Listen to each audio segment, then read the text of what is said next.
don't want to talk smack about this movie, man.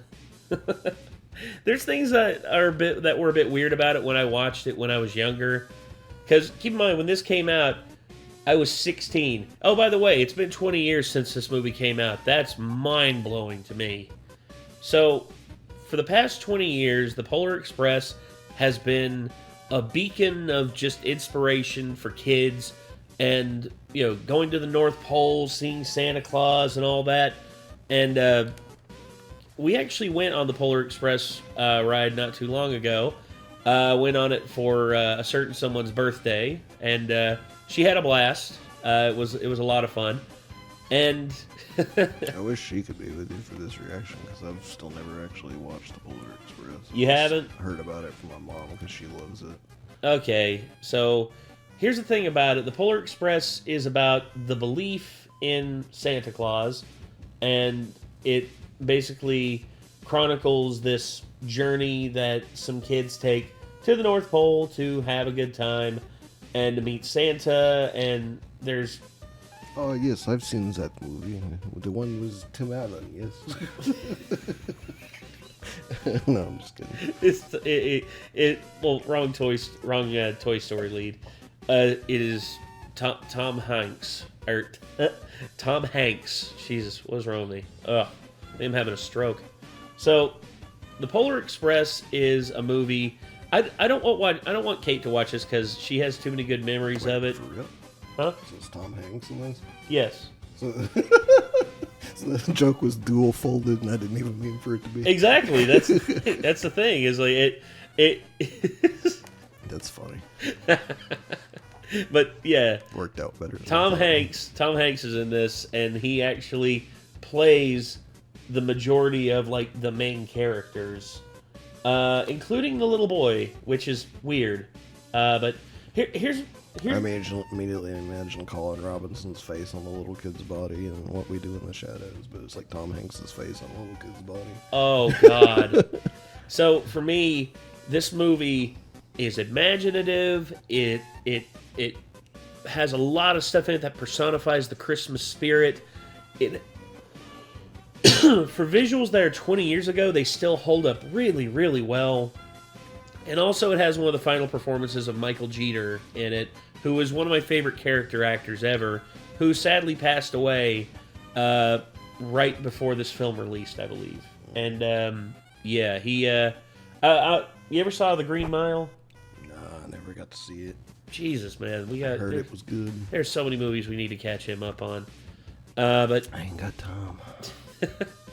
I get you. It's like this movie. It's like I probably would have watched it by now if I had the time to. But the only reason I get to watch my favorite Christmas movies during Christmas season is because I can put them on in the background because I know them well enough that I don't have to pay full attention to them. You know? Fair enough. But, alright. The Polar Express by the Nostalgia Critic. Let's see what old Dougie Fresh has got to say about this. So let's check it out. You ready? Let's go.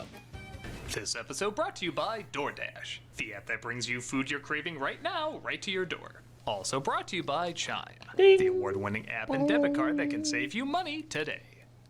Come and see us this weekend at C2E2 in Chicago. We're easy to find. Just walk past the entrance, turn left, and there we are. Hey. We also got some 3 years panels, ago. and we hope to see you there. Really need to go and see Doug at one of these conventions. Have I told you my idea of like what we can do? You'll be like, oh God, now you're stalking me in person. Actually, my genius idea was this. We get an inflatable couch, we set it up in front of him, and we just sit there, and we're just like, is he gonna do it? I don't know. Is he gonna do it? I don't know. Hey, do the thing. No. Do the thing. No. Hello, I'm the Nostalgia Critic. I remember it, so you don't have to. And I'll be like, yeah! And he'll be like, get out of here!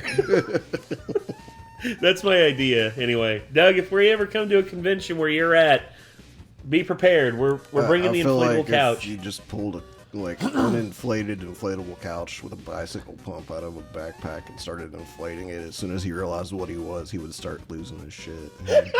Fucking really, dudes. Also, I'm not doing that at a convention because I have anxiety about being in people's way, and there's not enough room to walk around in convention halls most of the times anyways. I'm not blowing up an inflatable couch in the middle of a convention walkway. Okay, it'll be like little collapsible chairs then. How's that? It's just as bad, really. No, it ain't. Come on. Yeah, it is. No, it isn't. Those inflatable chairs like take forever to blow up and deflate. These things, sit. Stand up. We still gotta be in the way. Well, that's the thing. Is if you clear it with Doug and them, and you make the people around it aware that a little skit's going on, they're not gonna mind. I guess. Well, Doug's had this hat, dude. There was a guy who literally stole Doug's hat as a running joke for the entire convention, and security started to get on the guy. But no, it turns out him and Doug actually had communicated beforehand that they were gonna do this, and basically. They just made it people were going around and be like, "Have you seen this hat?" And it was funny. And the thing is, like Doug's. It's also going to be less funny if he knows what's happening ahead of time too, though. I guess, but at the same time, it's just like you don't want to be in everybody's way, and you want to at least have it be worth something, in terms of an interaction. Yeah. Anyways.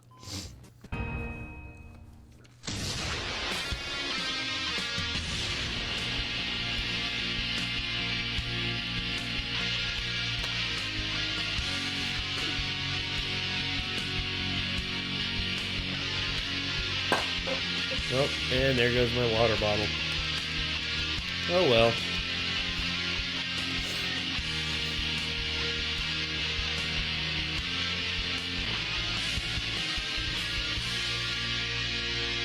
Yeah. Hello, I'm the Nostalgia Critic guy, remember? All aboard! What? What's going on? You do want to see Santa Christ, don't you? Santa Christ, you kidding? No! He comes by here every year. If I really wanted to see him, I could make it happen. Well, that's a shame. I guess we'll go without you. Okay. Bye.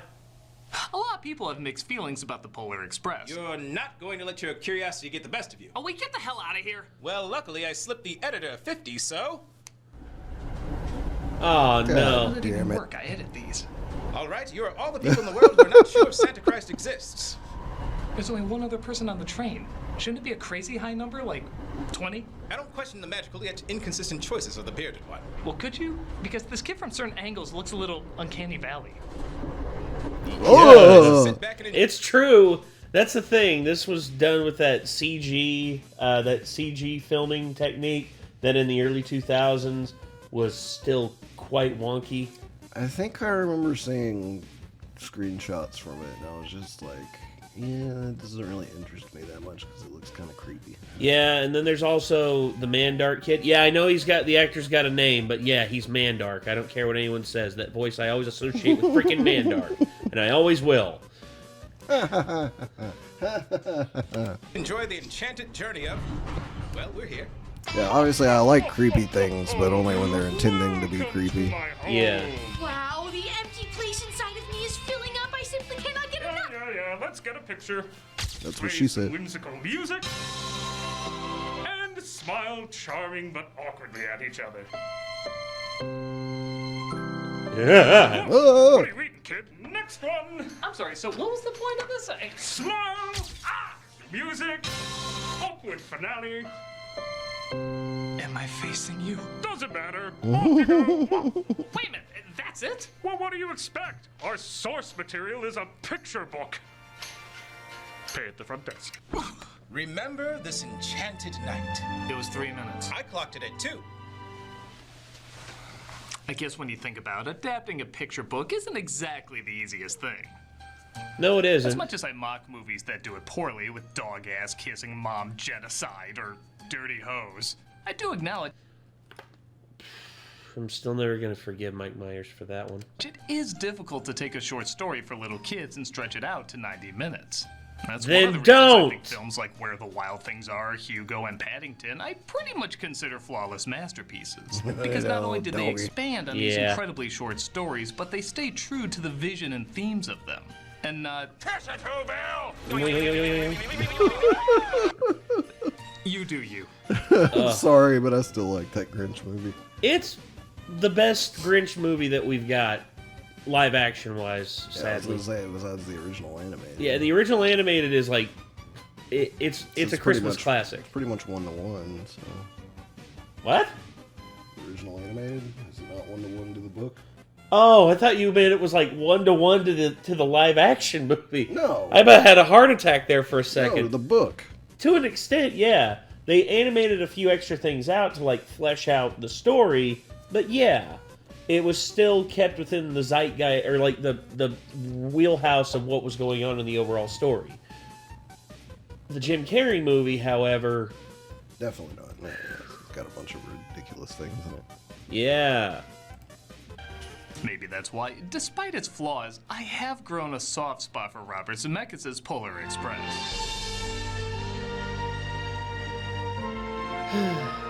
Though now a staple for many around Christmas time, I was both surprised yet not confused about it getting mixed reviews from critics.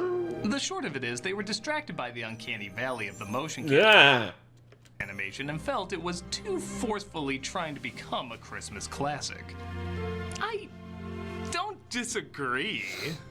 But what the film gets right, especially when compared to other picture book adaptations, I think is worth giving high praise. Yes. I remember growing up with the story and really appreciated the film tried to entertain people the same way the source material did, rather than shove whatever slang, pop cultural references, or far blunt humor will be dated in a week. That is true, because that's the thing about the Grinch movie was that it had all that dirty humor in it and everything, and the dated like references and all that. Same thing with the Lorax. Same thing with Cat in the Hat. This doesn't have that. This still tries to maintain that timeless feel that doesn't really have like a time frame of when it was made, and I enjoy that. Doesn't mean they do everything right, but still. Less with kids' book adaptations, and I really think this film should be applauded for it. But yes, there are clearly things that don't work. Yet, to the film's credit, they are interesting things that don't work. Whether you get into it or you don't, people love to discuss this movie. Like they enjoy figuring out exactly what it is that makes them enjoy it enough, or what it is that turns them off just enough. I'll admit I'm one of those people that loves talking about it, and that's what I'm gonna do today. So if you're ready to discuss what doesn't quite look right. Yeah. I said quite, not painfully. Maybe I should use some different CG makeup. Better? Leave. This is the Just look like a PS3 character now.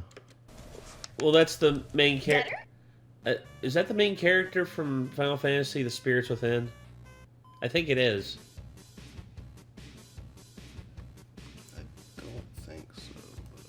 Hold on. Just bear with me. Final Fantasy Spirit Within.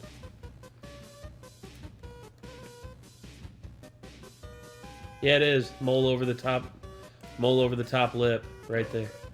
So it is. Oh.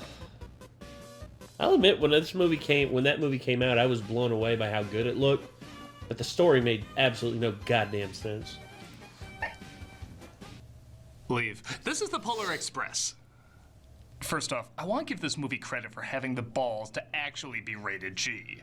I know it sounds weird, but nowadays and even back then, studios thought a film had to be PG or higher for people to see it. So they'll add an occasional swear word or sometimes nothing at all to get it that PG rating. This film has more scary imagery than Inside Out, but it doesn't think your kids are pussies. I should also point out this movie was originally supposed to have Tom Hanks as all the roles. Thank God. He does have a lot of them, but Zemeckis saw he was getting exhausted and scaled it down to motion capturing for only 5, including the main kid and the conductor. I will say, since they didn't go all the way with him playing all the characters, I think they should have just kept him as the conductor. The idea of a... Yeah, that's my thing too, is like when a character... Here's the thing. When you watch The Nutty Professor, you know that that's Eddie Murphy playing all those characters. You know it is. Whereas here, you know that that's Tom Hanks playing Santa, the hobo on the top of the Polar Express, the conductor, and several others. Or the father too, I believe. I think he plays the father and he plays the kid. That's 5 characters. I think you should have got a child actor to play this character. Santa, I could give Tom Hanks a pass on it. The hobo should have definitely been played by someone else who was a lot more mean, like, could have portrayed a lot more of a mean-spirited person. Because when you hear the same voice coming from Santa Claus as you do the hobo, it's just like, huh. It doesn't really cause a degree of separation to where you're actually believing that they're different. They're different people. It's weird. If it was like a plot point that Santa was disguising himself as these other characters, that would be a thing. But it's not.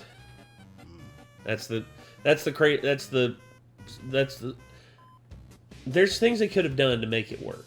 But anyway. One-man show with CG animation I do find fascinating, especially in a story that teases this could all be a dream. But when it's not all him, you do notice the Hankisms more when compared to the characters that are played by other actors. I mean, the idea of getting other actors is to work off different energy of other performances, bringing in something new and there's fresh. Mandark. But when half of them are the same person, you get a little too used to the same expressions and reactions. Even the designs look the same. Every character he plays has that tick-style chin, weird eyeliner eyes, and train whistle lips. This isn't makeup, it's animation. You can make him look however you want. Make him look however you want. With that said, I think he does do pretty good. Though Josh Hutcherson does the main character's voice, they work pretty well off each other to make it. Okay, they should have just had Josh Hutcherson play the kid motion capture. Yep. Because I like Josh Hutcherson, and he did really good as the kid here. His kid, named Hero Boy, by the way. What, did you just watch Gordy? Seemed like a believable onlooker who has a lot of doubt. It's like big if Hanks and his best friend played the same role in a PS3 game. So. And to hold everyone's presents, his sled would have to be bigger than an ocean liner. And yeah, I guess I should talk about the animation, as for many, it is the most distracting part. I personally think it looks great. For 2004. Yes. There's no question it's trying to go beyond what it's capable of doing at the time. And yes, they maybe should have waited 10 more years or so before trying this. But when you realize this came out the same year as Scooby-Doo 2, Van Helsing, and Garfield, you may cut it a little more slack. Ironically, the film looks better when it's trying to capture the surreal look and feel of the book, rather than the realism of human textures and movement they focus so hard on. Much like Toy Story, because when you look at Toy Story and you look at the world of Toy Story and the toys in Toy Story, it looks great. You look at Sid, Jesus.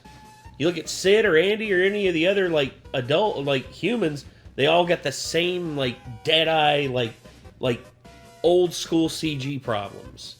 Here you get not as much of that, but you still get the uncanny valley because of the motion capture going a bit wonky. The characters don't need to look real, they just need to Arcane. feel real. And a clever stylized look can accomplish that. If it looked too real, I'd be questioning why the camera can go through glass paper or whatever. I had this no is. context for that scene, and it took me a second because it's like I was like, I guess that was a gun, but it like looked like, get your rotating dildos out of my face. God dang it, man. Come on. Don't know if Vi would be into that kind of thing. I don't know what she's into. Shines more when it tries more weird stuff like that. Hero Boy is starting to have doubts about Santa, but suddenly a mysterious train appears outside.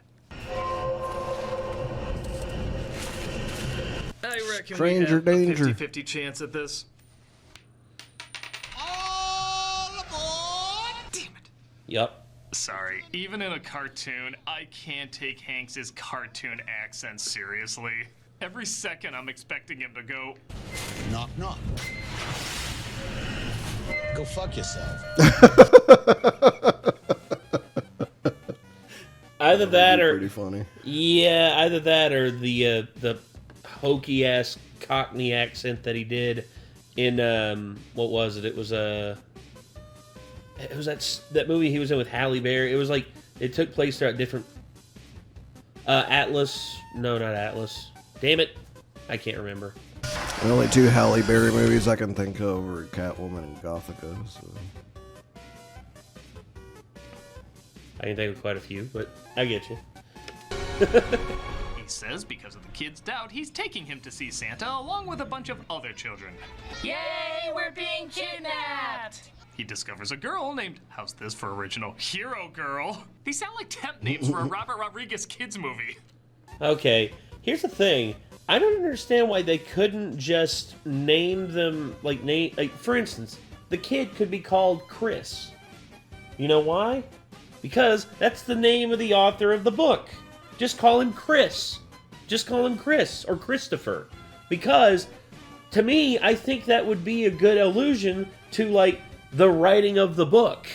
Like, Christopher in this movie could have had this amazing, like, experience of the Polar Express, and he could have wrote about it. That actually could have been, like, a storybook kind of thing involving him. And then the girl, I mean, there's other names you could have come up with, like another narrative, like another, like, author, like Emma, or just something, man. Jesus. And I swear the animation direction for her was, hey Frank, remember when Jack Nicholson played the Joker? Can you little black girl that? Oh. You should be thankful if Hanks was gonna play all the parts. This could have been a lot worse. Yeah. Oh my god. Oh yeah, the Mandark kid. Oops, did I say she was the freakiest looking character? Do you know what kind of train this is? It's a Baldwin 284 S3 class Berkshire type steam locomotive. Yes, I can read your thoughts, and I am smarter than you. Yes! Awesome. I knew it! You see?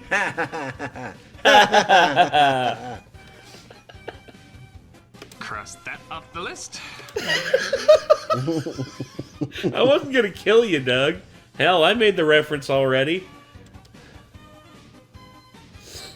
There's something I love about this moment. Hero Boy looks at a store animatronic and is like, "Aw, that's not the real Santa. I thought they captured him and displayed him out front like a zoo. You're a weird kid." We're heading for the other side of the tracks. I take it back, you're perfectly normal. You're the butthole cut of cats. Jesus. You coming? They drop by another kid's house who doesn't get on. But when he changes his mind, almost forming an expression, Hero Boy stops the train. Who in the applied that brake? He explains he didn't. Honestly, I would like that version. To let the kid on so the conductor calms down. Next, they serve the kids hot chocolate just so every train ride themed after this movie can have some kid shouting, "Why aren't they flipping and doing somersaults like in the film where every..." Oh my god. You know, when we did the Polar Express thing, it was mostly kids, but they still, like, danced around, like, pretty well. There were like three women in there. They were all like dancing, like dancing really well. I mean, not this level, because first off, okay, you can't get everyone who's ever worked at Cirque du Soleil to work on your freaking Polar Express ride, man. Come on.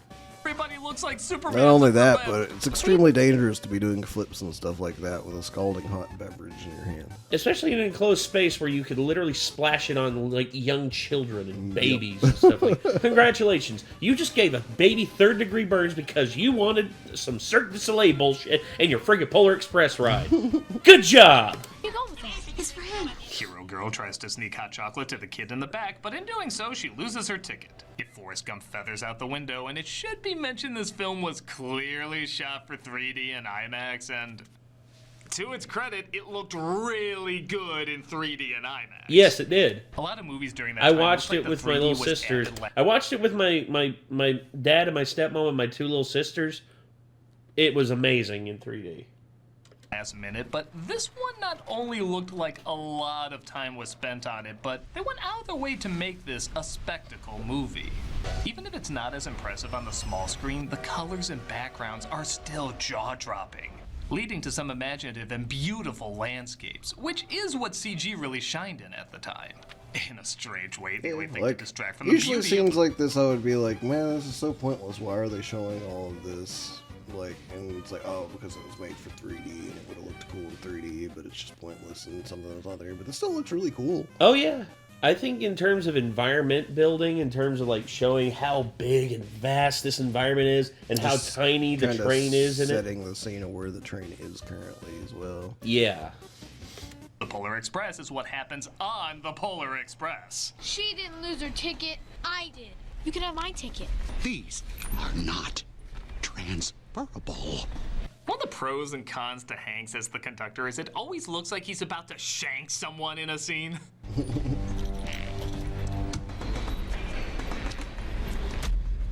Jesus, man. That's what I was thinking. I was like, it'd be funny if blood just like splattered all over the window after he went through there. No, it's nothing that crazy. They just climb to the top of the train to make their way to the front. What the fuck? It makes no sense. Nope. Now, I guess it's possible this is the shadow of the homeless man he discovers on top. If so, why did he take her to the back, and where the fuck did they go? Did they forget there was an inside of the train they were inside of? And by God, how do so many animated characters survive the cold wearing the equivalent of a bath towel? Would you like to hear about movies? They're all the best. Yeah, you should see like some of my MMO characters and their attire in snowy environments. Doesn't make a lot of sense at all. No. They'd all be missing like all their fingers and toes at the very least, if not dead. Hey, is there something I can do for you? Tom Hanks also plays the hobo, who's hands down my favorite character. We don't know exactly what he is, but they hint at him either being an angel or a ghost. Though this environment is already otherworldly, there's something even more otherworldly about him. That image alone of him making a fire on top of the train is pretty damn awesome. Hey, would you like some Joe? Nothing like caffeine to bring on hyperthermia faster. I own this train. Huh? It's like I'm the king of this train. Yeah, the king. Even when he moves awkwardly, there is kind of an excuse because he's a spirit. He would move a little different. With that said, even when he's imitating an animatronic Santa, it somehow still looks more awkward and fake than the actual animatronic Santa.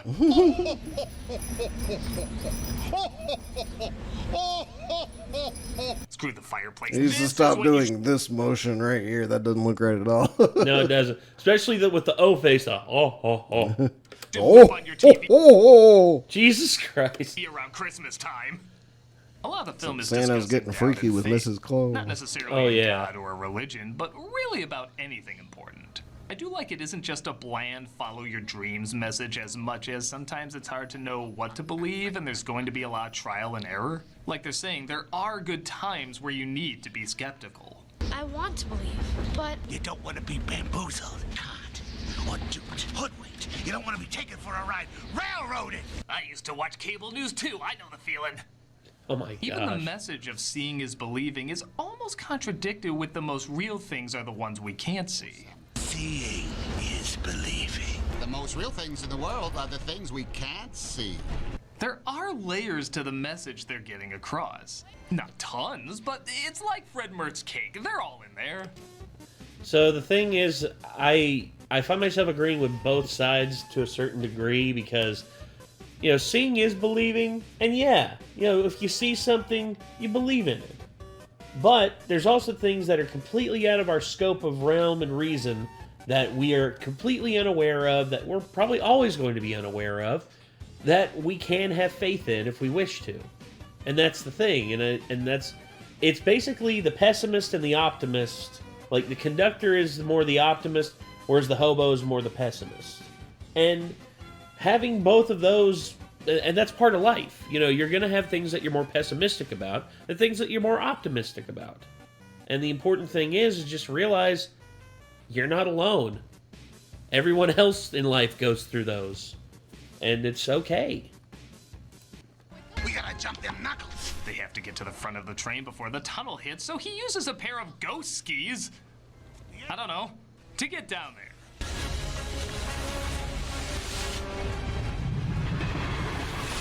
That looks totally safe. Yeah. I was gonna say, I wish he would have made like like it was more like the competitive speed skiing thing that you see in like Finland or Sweden or any of those other Nordic countries. And I wish he could have made it like a comment being like, it's like, don't worry, kid, these will hold up nice. I got them in Helsinki. Like Helsinki, Finland. I think it, for adults, it'd be a little bit more of like, they get that joke, but kids, they wouldn't know what the heck to think of it. It's like, or he could say, I got them in Sweden. You know, something like that. You call that filler? Jim Carrey would have had his head in a woman's breast by this point. That's how you filler. No. Because he literally filled her. I just realized that. Jesus Christ, Doug. He gets to the front and discovers Hero Girl, but the train starts speeding out of control. What about this red one? It looks like a brake. No, he said this was the brake. Are you sure? Are you sure? Are you sure it isn't the lever that says blatant character arc?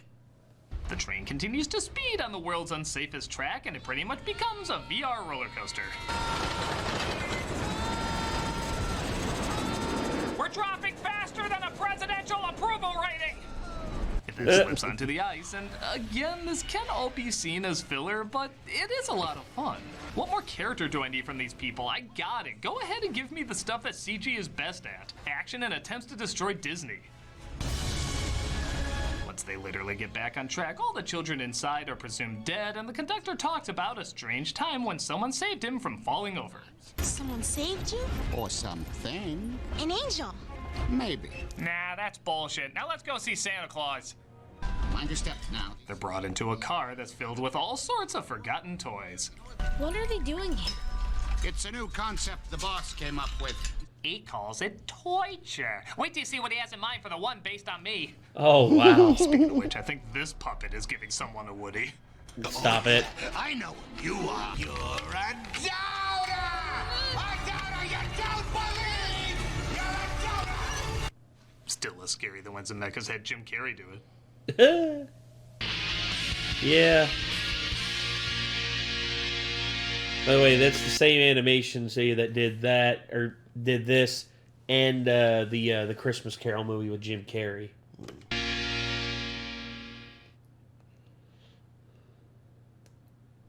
Attention, ladies and gentlemen. If you look to your right, you'll see DoorDash. It's right next to the "What do you want to eat tonight" mountains, and just south of the "Maybe you want a home-cooked favorite but don't feel like going to the store" river. But as historians, no DoorDash for me, thanks. I wish there was DoorDash to my right. I'm hungry. Tonight, DoorDash connects you with everything you want, whenever and however you want it.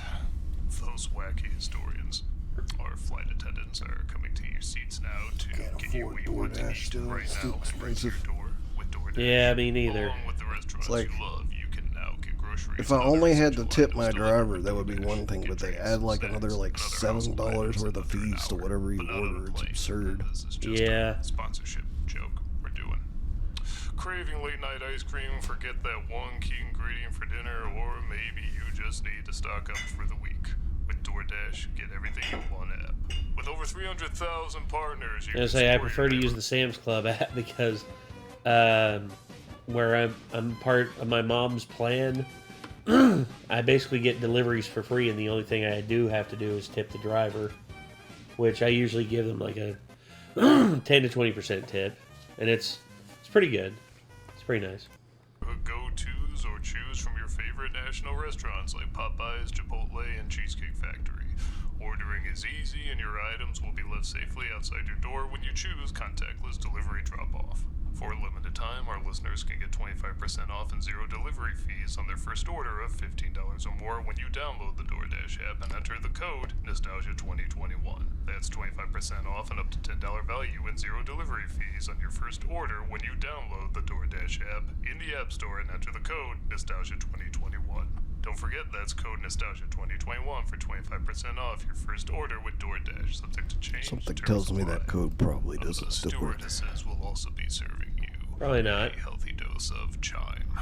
When your online checking account balance is running low, the last thing you need is a $33 overdraft fee. If my voice sounds different, I totally didn't just take a break to watch a bad movie and review it for an upcoming episode because I am a pilot. Overdraft fees have gotten way out of hand. In 2019, traditional banks took $11 billion in overdraft fees. Chime does things differently. In your overhead compartment, you'll notice that Chime is an award-winning app and debit card that has saved its members more than $10 billion in overdraft fees with SpotMe fee-free overdraft. Eligible members can overdraft up to $200 on debit card purchases and cash withdrawals with absolutely no fees. And get this, Chime is giving away $10 to the first 1,000 people to sign up for a Chime account using my exclusive promo code. Just go to chime.com/enroll and enter the promo code Nostalgia. and activate your Chime debit card within 30 days of enrolling to get your $10. Now, go join the millions of people loving Chime. Offer ends February 28th, 2022. Check out chime.com/enroll to learn more. You know this isn't my real voice, just all pilots have to do this voice. My real voice sounds like this. Banking services provided by and debit card issued by the bank, Corp, Bank, or Stride Bank, and a members FDIC. Spot me eligibility requirements apply. Overdraft only applies to debit card purchases. Not only Cash that, withdrawals but they when have to do like the really long exasperated, you know, like this, like, ladies and gentlemen, this is your captain speaking, and we'll be passing over the members' use of SpotMe fee. $33 average overdraft fee. Overdraft fee data based on bank rate checking account survey. NCRL June 2020 overdraft fees report. This was your captain speaking. Thank you for flying sponsorship air. Buy things. These things. spawns.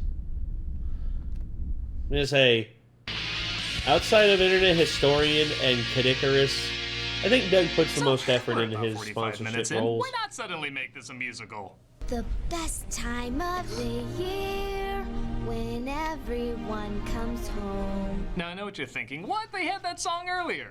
But that was a show being put on for the kids on the train. Like I said, they even do that on these Polar Express themed rides. Yes. That doesn't make it a musical yet because that could qualify in a non-musical environment. This is the first time someone is singing to express their thoughts and it comes right the hell out of nowhere.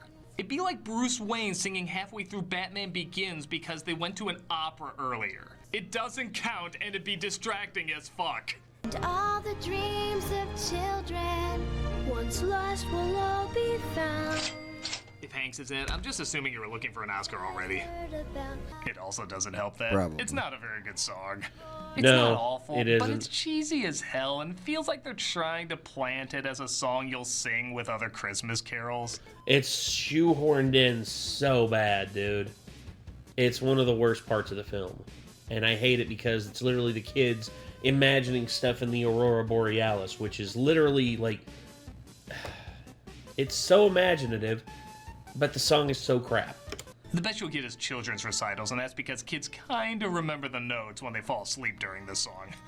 Look, the Northern Lights.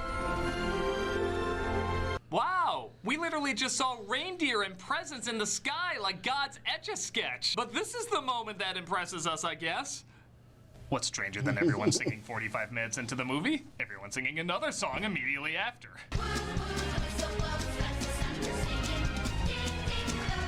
Jesus, did I say the last one was a Christmas pageant song? This one you can already see kids in conductor hats performing.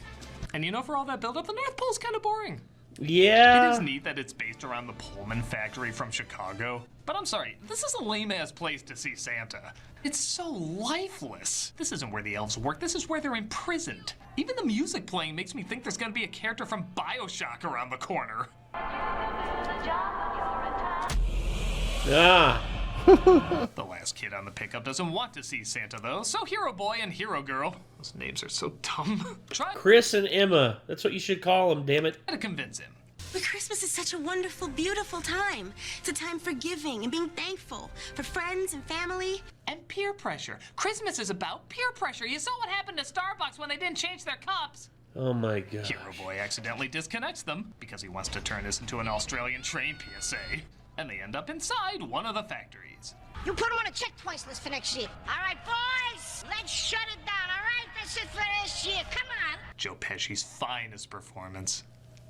I'm shocked that this scene of them essentially going in a giant bank teller tube is also pretty forgettable. Say what you will, but the thrill ride portions of this movie were great. So riding in what every kid imagines riding in every time they visit the bank should be downright amazing. What do we get?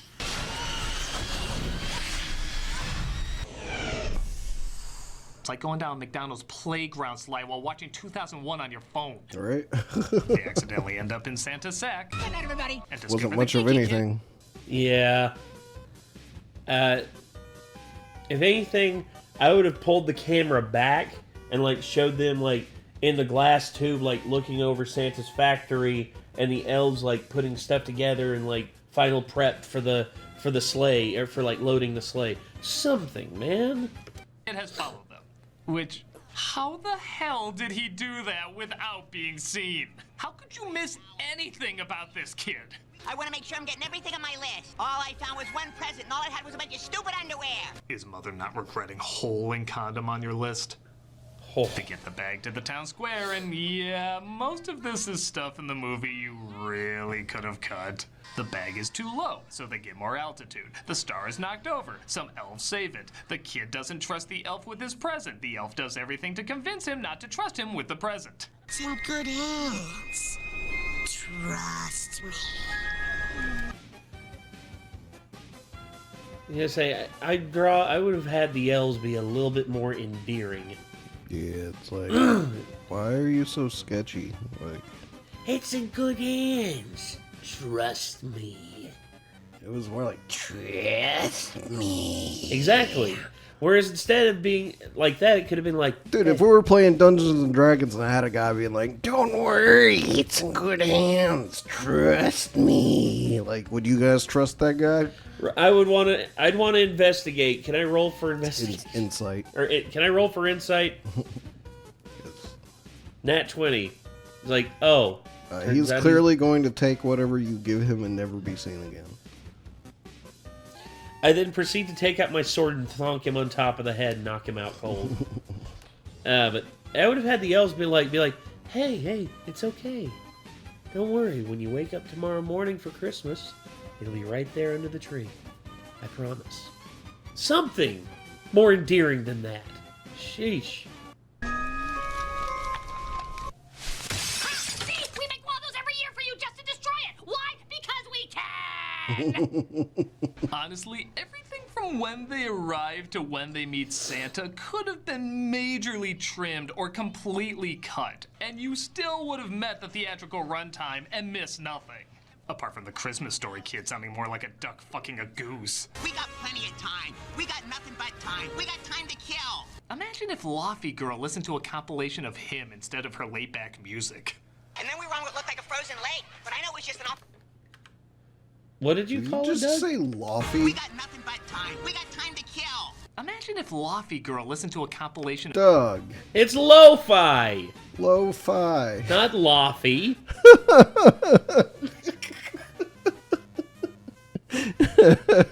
What?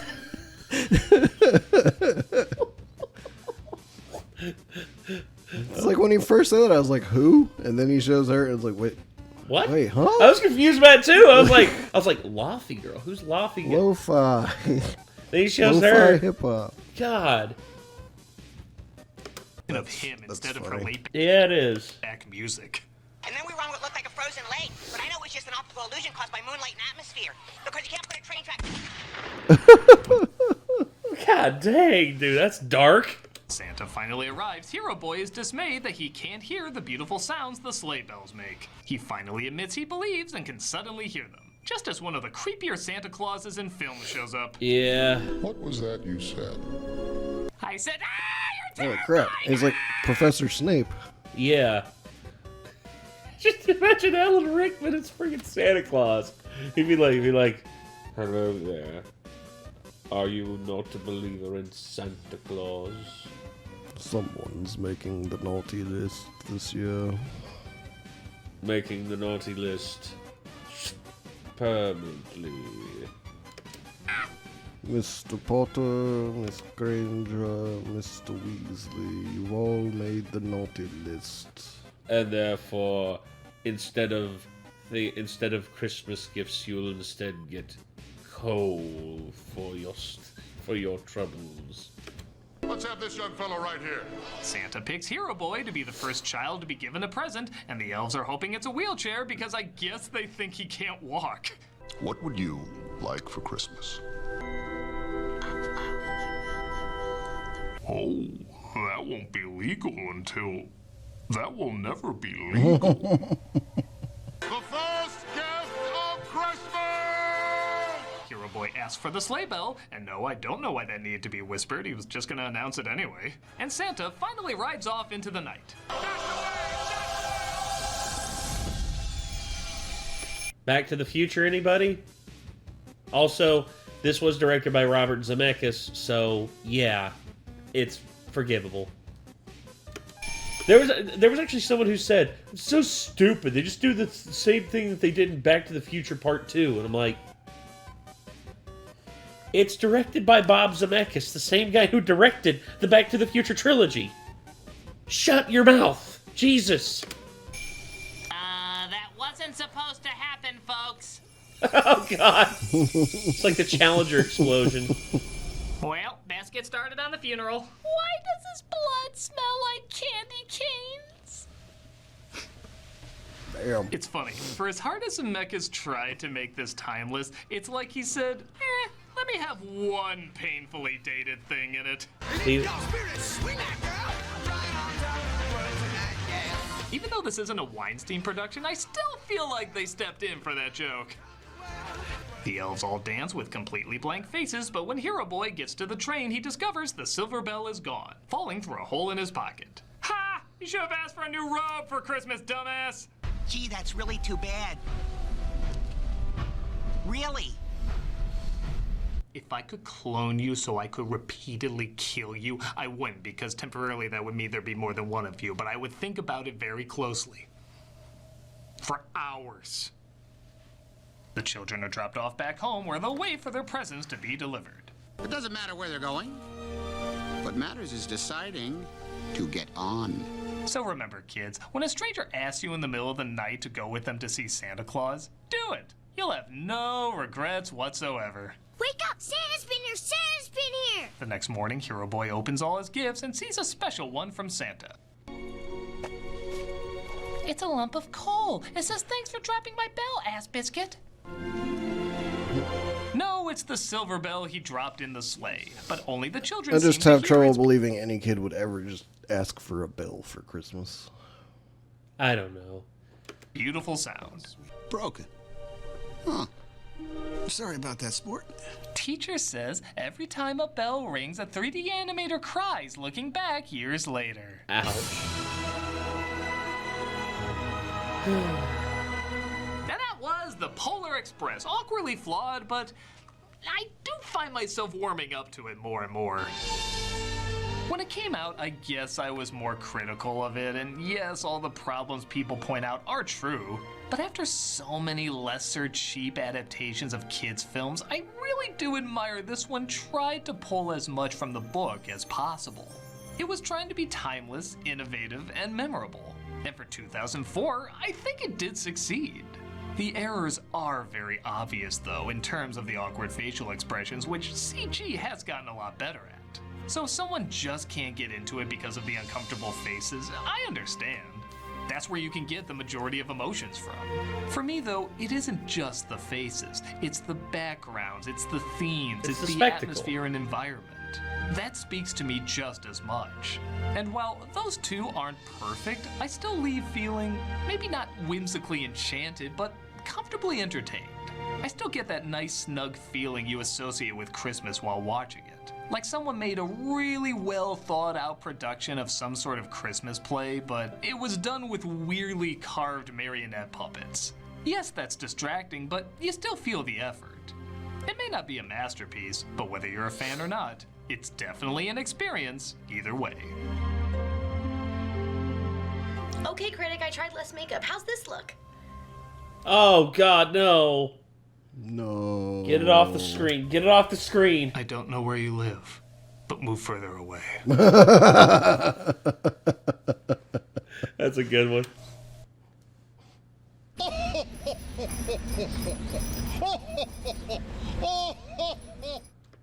Seems like the kind of movie that could actually benefit from like a modern remake. I would, okay, in 5 more years for the 25th anniversary, I want them to do a remake of this. I really do.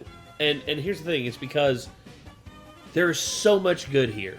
There's so much good and so much just imagination here and such a great idea. No, I think they should bring Tom Hanks back just to play the conductor. Yeah, if and that. They should cast someone else for every other role, and they should use modern like mocap and CG. Yeah, modern motion captures. Yeah, exactly. And I think that tweak the writing and stuff here and there, and take out some of the weirder bits like the random singing and stuff. Yeah. I would take out the singing entirely. There'd be one song. There would be like... It's the song that the waiters do. Yes. That'd be it. And I know that's going to piss off some of the diehards for the Polar Express, but for me, I think using Christmas classics, like, dude, if you get like a epic version of like Silver Bells, just like whenever Santa's coming out and you have like the elves singing, it's like hark how the bells, sweet silver bells, just something like that to make it stand out more. I think that could be really good. But for me,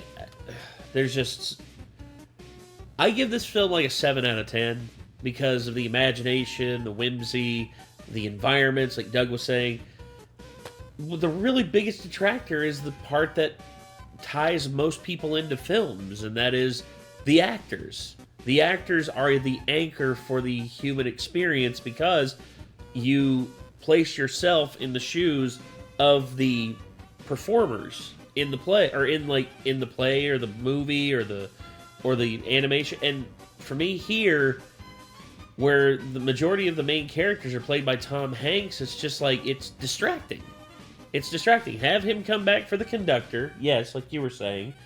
Cast an actual kid to play the kid. Cast like a surly, drunkard type character to play the hobo, and then of course cast a warm and embracing character actor as Santa Claus. I would love that so much. And of course, give the kids names, because how can kids connect with them if they don't actually know their names? Because that's the thing. Because you never hear them say their names or anything like that. It's like, hi, I'm so-and-so. Hi, I'm so-and-so. It's just like, where are you from? I'm from this place. And you could actually, to fill out time, you could actually have the kids talk about stuff. Just be like, it's like, for instance, it's like, my mom and dad, this is just like, I don't have a dad anymore. You could have dramatic moments where kids could talk about stuff that thematically a lot of kids can relate to, about not having a dad for Christmas. Or heck, one of the kids, like the poorest kid, could basically be from an orphanage. And he could talk about how everyone else in the orphanage doesn't believe in Christmas, and he's the last one, the only one that still believes in Santa Claus, and he gets made fun of for it. And you could literally tie in so many thematic elements that could make your characters come together and cohesively work as a film. Mm-hmm. But here, where it's just like, just throwing stuff at the wall and not planning out your characters, and instead depending on the spectacle, which I get it. But to me, if you really want it to be remembered as a more perfect film, then that's what you need to do. You need to have take time to flesh out the characters. The main character, I would name Christopher after the author of the original book, and then you could have the girl named Emma, and the other you could have actually, I think a funny inside joke would be that the nerdy kid who with the glasses who voices Mandark, with the Mandark voice, you could have him be named Dexter. I think that'd be a hilarious inside joke.